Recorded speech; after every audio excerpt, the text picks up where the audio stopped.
はい、どうもです。この動画がいつ公開されるかわかんないんですけども、現在ですね、4月下旬でして、この時期はですね、笛鯛っていうね、魚が毎年取れるんで、その笛鯛をね、狙いに行こうかなと思います。で、漁師生活の時とかに使ったりしてた、こちらの銃なんですけども、これはですね、いわゆる回遊魚を狙う用でして、結構でかいんですよ。そう、結構ね、これ実物で見た人みんな言うんですけど、水中映像だと水中銃どのぐらいの大きさかわかんないじゃないですか。これ180センチぐらいあります。はい。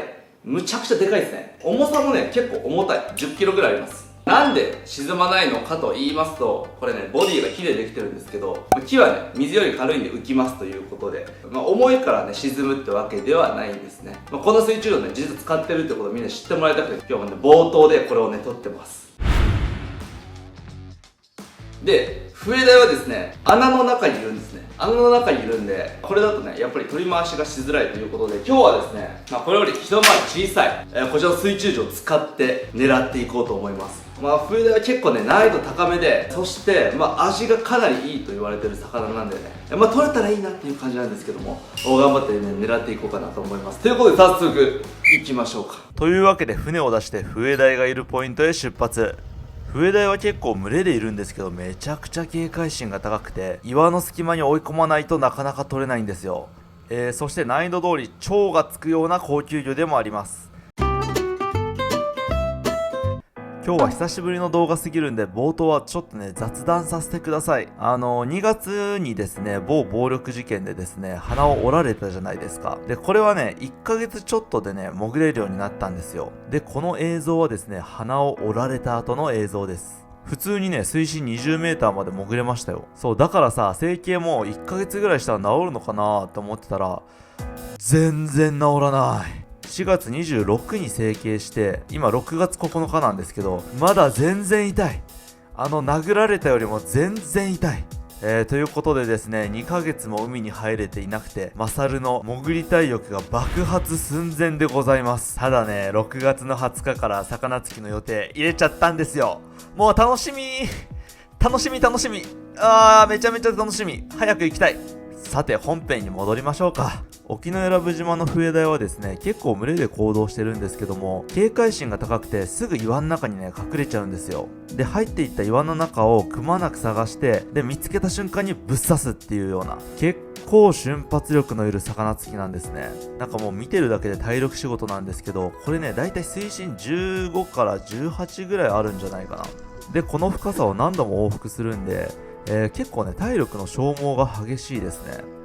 で、大体岩の下にいるのはこういうムスジコショウダイだったり、ニザダイ、あとはミヤコテングハギ、オジサン、アカマツカサ、チョウチョウウオ、この辺りになりますね。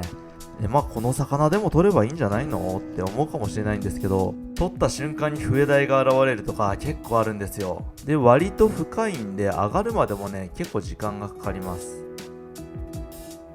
どうだろう、15秒から20秒ぐらいかかってるのかな。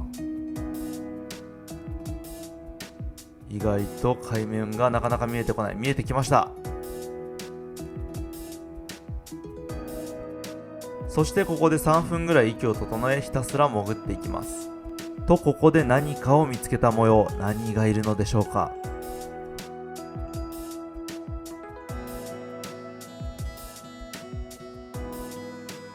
ヒット。すいません、GoPro がバッテリーが切れててね、ちょっと GoPro のデータがないです。すいません、皆さん。さて、何が取れたのでしょうか。こちらはハナミノカサゴ。とっても綺麗なお魚なんですけども、実は背びれに猛毒があります。で、この魚ね、市場に出回らないんですけど、めっちゃうまいんですよ。この日のマサルの晩ご飯になりました。感想としては非常に美味しかったです。で、これはハナミノカサゴじゃないんですけども、キリンミノかな、ミノカサゴには意外と種類が豊富なんですよ。そしてひたすらもう岩の下を探し続けました。今日は絶対に笛鯛を取ってやろうと思ってたんで、なんと6時間が経過しております。本当にね、これもう終盤なんて酸素が行き届いてないからなのか、もう意識が飛びそうでもう非常に朦朧とした中で潜っていました。そしてついにチャンスが訪れます。潜行開始。水深は13メーターほどでしょうか。岩のくぼみに笛台が入っていくところを見ました。勝視点で見ていきましょう。改めて勝視点で見るとそこまで結構遠いですよね。笛台をいてくれ。さて穴に到着。下手に照らすと逃げられますんで慎重に照らしていきます。意外と穴が深い。これは探すの難しいか。いや、この影はいました。笛台です。しかも逃げ道のないところにいる。勝ち確だ。ヒット。しかしまだ安心はできません。キルショットができていなかった場合、穴の中での戦闘が始まります。非常に危険です。ただ今回は見事なキルショット、完璧な打ちどころ。せっかくなんで三人称視点も見ていきましょう。これ音が鳴らないようにね、すごい気を使うんですよ。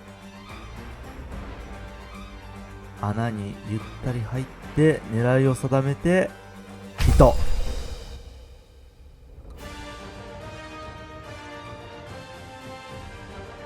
やりました。有言実行です。いやー、狙ってる魚種が取れることほど嬉しいことはないですね。めちゃめちゃ嬉しかったなこれ。そしてこの笛台最大サイズです。5キロぐらいあります。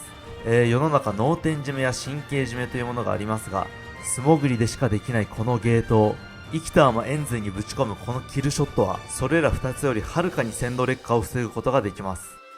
最高級の魚に最上級の締め方を施すことができ、めちゃめちゃ感極まってます。これは早く食べたいね。というわけでキッチンに戻って料理をしていきましょう。はい、ということで戻ってきたんですけども、いや、なんとかね、つけましたね。いや、きつかった。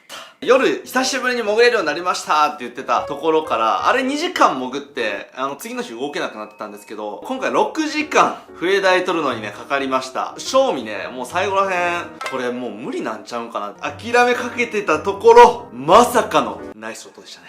最高。もう、あれもうエキサイティングすぎて、むちゃむちゃ興奮したね。もうほんとね、この笛台っていうのはもう釣りでもなかなか釣れないし、スーパーではもちろん、魚屋とかでもまず並ばない魚でして、高級な寿司屋だったりとか、日本料理屋でしか食べられないような魚なんですけども、沖永良部島の笛台はそんなにポテンシャル高くないね。もう皆さんね、種類でね、味をね、決めてると思うんですけど、取れる場所と時期ですから、魚は。笛台ね、島でも11月とかのやつはうまい。ただ、5月のはそこまでではあるんですけども、島の魚の中ではめちゃめちゃ美味しい部類で、沖縄に送ったらね、結構いい値段するんですよね。はい。ということで、今回どんな味がするんでしょうということで、早速、観察していきましょう。こちらが笛台の全長ですね。サイズ感がね、結構わかんないと思うんですけど、これめちゃめちゃでかいです。僕の手がこれですからね。大体ね、これ4キロから5キロぐらいのサイズです。めちゃめちゃいいサイズ。そしてこの笛台はですね、いろんな呼び方がありまして、ここにね、白い点があるのが特徴的で、白点とか言われたりとか、白星笛台とか、渋台とか呼ばれたりしますね。で、笛台科の面白いところはですね、これ内臓脂肪がもし入ってた場合、内臓脂肪がですね、白じゃないんですよ。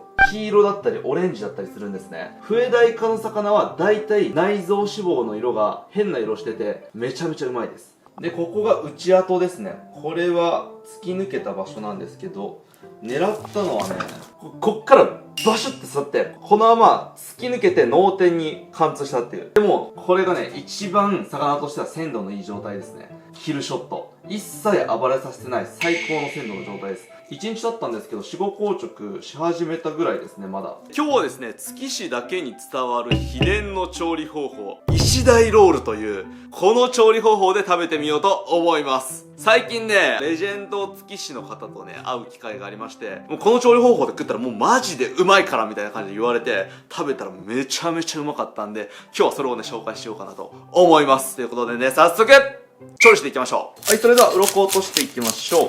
結構やっぱ取りやすいね。いやー、これ爽快だわ。取りやすい。いつものヌメヌメしてる変な生物とかじゃなくて、取りやすくて楽だ。はい、そしたら反対側も早送りでいいかな。はい、そしたら鱗が綺麗に取り終わりました。はい、そしたらお腹を出していきましょう。俺の予想、卵。これで内臓脂肪乗ってたらマジテンション爆上げどころの話じゃない。硬えな。冬鯛ってそういえば骨が硬いんだった。あ、予想通りです。でこの辺の卵があって分かりづらいんですけど、このオレンジ色のやつ、このオレンジ色のやつが内臓脂肪です。すごくない？脂肪がオレンジ色なんだよ。で予想通りの卵ですね。じゃあ取り出していきましょう。あれ、しかもこれホーラン後な感じするな。いや、内臓脂肪まあまあ乗ってる。ちょっとこれ見てください。今から卵を産むにかかってたのかホーラン後かわかんないんですけど、思いのほか内臓脂肪が乗ってる。これ待って、島で採れた冬鯛の中で最もクオリティ高いぞ。ちょっとテンション上がってきた。やばい。そして胃袋なんか入ってますよ。皆さん見たいでしょ。多分ね、魚食べてるんですよ。口がでかいやつなんで。あ、カニだった。カニ食ってんじゃん。こういうね、肉食系の口がでかい魚はね、カニとかもね、丸飲みできるんですよね。めっちゃテンション上がるわ、これ。骨硬っ。もうやばいな、これ。じゃあ反対側ですね。これやばいぞ。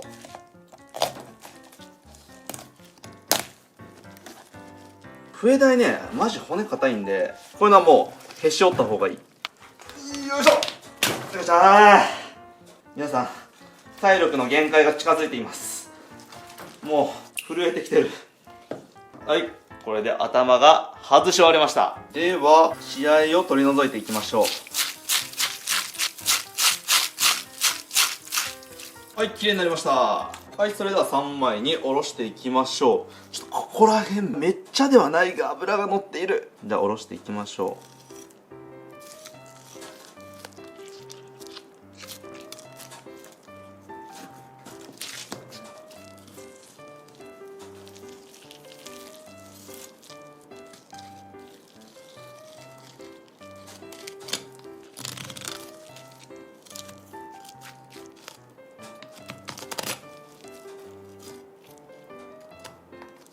さて腹骨を、ここがね結構硬いんですよね。冬鯛の良くないところ、骨がとにかく硬い。オッケー。待って、めちゃくちゃみついんだけど。しかもここら辺、ここ脂普通に乗ってる。ここがね縁側っていう部位なんですけど、この縁側の部位とかえぐいじゃん。これは A プラぐらいのポテンシャルありますね。やばいぞこれは。島でこのクオリティあるんだ。基本的に魚って同じ種類でも海水温によって体を構成するタンパク質が変わったりして、あったかいところにいる魚は身がね水っぽくなったりして、結構ね熟成しても水っぽいからそんなにみたいな感じがあるんですけど、これクオリティえぐいぞ。感動してます。はい、それでは反対側もやっていきましょう。うわー、でもやっぱいい魚だとテンション上がるな。6時間潜った甲斐があったわ。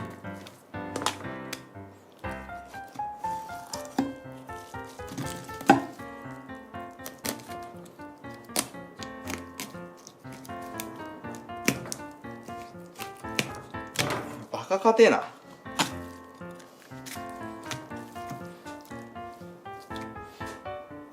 はい、そしたら腹骨をすいていきましょう。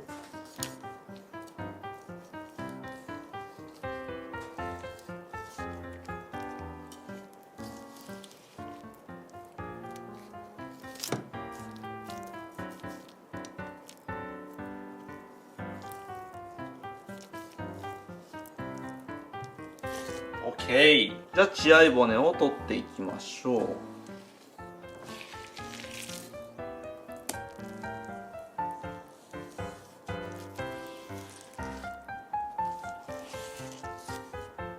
おお、いいっすね。というわけで秘伝の調理法、石鯛ロールを作っていくんですけども、用意する食材がこちら。醤油、オリーブオイル、ブラックペッパー、塩、バルサミコ酢、大葉、串、魚。意外とイタリアンっぽい感じなんですけども、作っていこうと思います。まずは皮目に切り込みを入れていきます。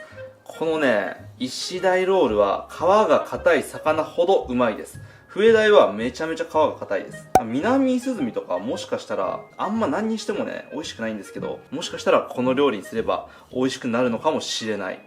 OK、 これで皮が切れました。で今度は7ミリぐらいの分厚さでひたすら切っていきます。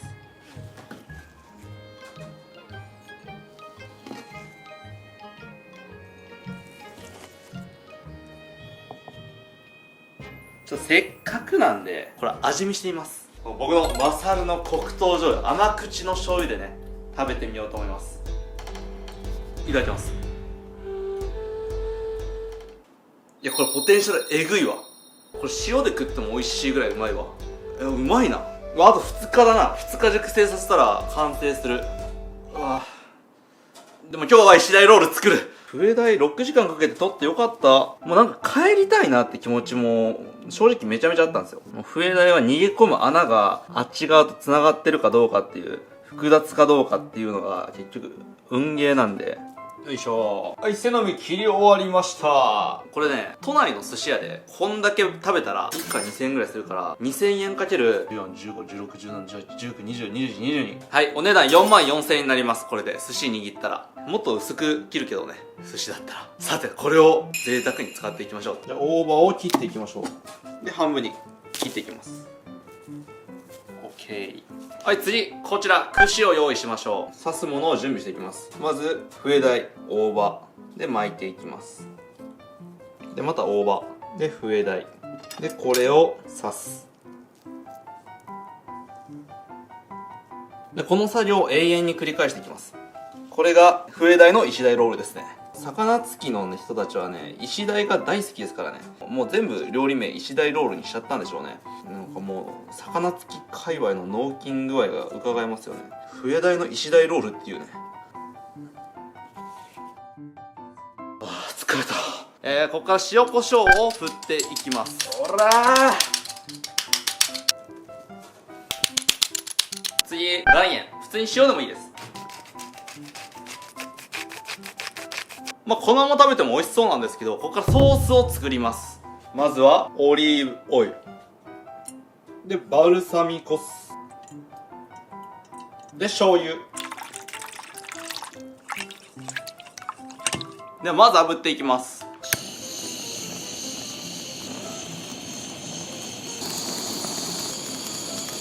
結構ね、炙ります。真ん中はギリ火通ってないかなぐらいまで炙って大丈夫です。で、これで表面だけいけたんで、今度側面ですね。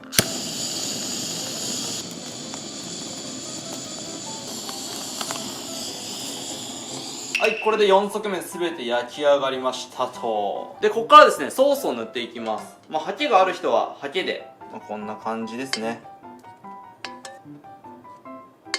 ソースを焼き付けます。このソースをこうやって焼き付けることが大事なんで、これをもう好きなだけ4度塗り5度塗りどんどんしていきます。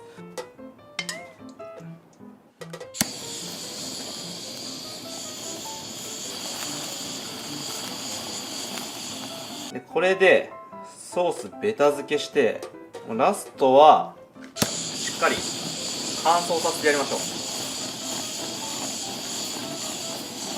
めっちゃうまそうな匂いしてる。えぐっ。 OK 完成です。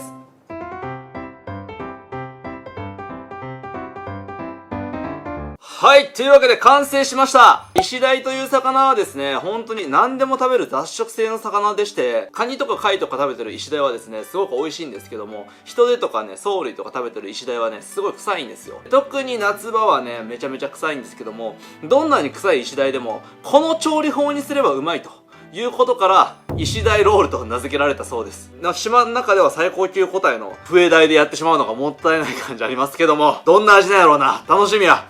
いただきます。じゃあ、いきます。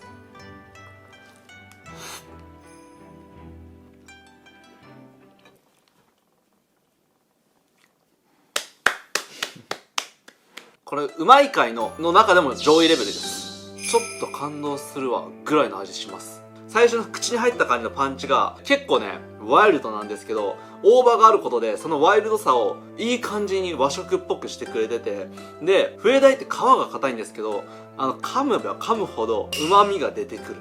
なんだろうな、これはもう石鯛ロール作って食うしかないみんな。うん。皮付きの魚だったら何でもいけるんじゃないかな。バチクソうまいな。うまい、めっちゃうまい。いやー、なんか今までまずい貝の中のうまいとか、まずい貝の中では普通とか、仮想の中の仮想の食材を扱ってきたんで、なんかちょっと感動してますね。俺もちゃんとうまい料理作れるんやな。うん、うまっ。はい、というわけでごちそうさまでした。いやー、6時間潜った甲斐がありましたね。もうバッテバテですけども、いやちょっとね、石鯛ロールね、ちょっとねオリーブオイルをね吸いすぎてる感じがあったんで、ハケで塗って表面だけソースつけながらしっかり炙っていった方が絶対美味しくできる。これまだまだ美味しくできる料理ですね。そしてですね、今回ね水深測ってたんですけど、普通にね 20m 潜れてました。それ 20m 潜れるぐらいのコンディションに戻りましたと。はい、もうほぼほぼ、もう多分ね、25から30ぐらいまでね、潜ろうと思えば潜れるぐらいのコンディションまで戻ってきたんでね、潜水能力的には取れない魚はいない。あとは、腕ですね。これから海外にも行っていろんな魚取っていきますんでね、皆さんぜひぜひお楽しみに。日本の名前なんてない魚がいっぱい出てくるんで、こんな魚っていたんやーってね、ぜひぜひお楽しみにということで、最後までご視聴いただきありがとうございました。それでは。